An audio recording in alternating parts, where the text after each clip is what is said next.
How much do I need?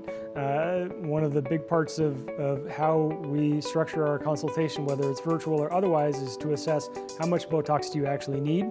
For people that have had Botox before, sometimes they've heard, I need 60, 70 units.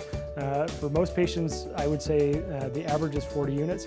For people that say, I need the 60 units, for a lot of people they're being overtreated or it's just not going into the right place.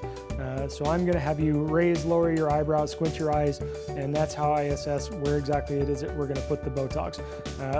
For people that have never had Botox before, we usually do around 30 units because everybody responds a little bit different. We don't want to overtreat.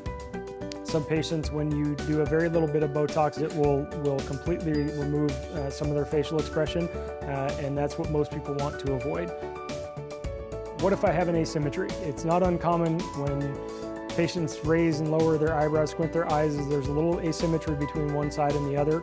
A big part of my job is catching those asymmetries beforehand, but especially when it's somebody that I'm treating with Botox for the first time, sometimes asymmetries will develop after the injection. So how we deal with it is we will typically wait for a full 2 weeks because often asymmetries will come for a few days and then they disperse.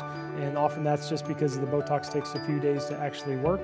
By 2 weeks, if there's still a little asymmetry, as we figure out what is it that's causing the asymmetry, and we add a little bit more Botox to the equation.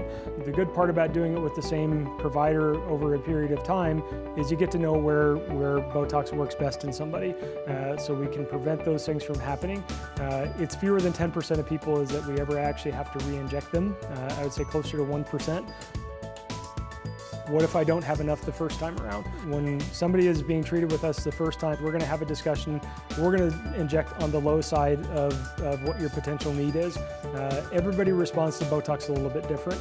And so the worst case scenario is that you overtreat somebody. So if you overtreat somebody, you take away all their facial expression. It takes 3 months for that to come back.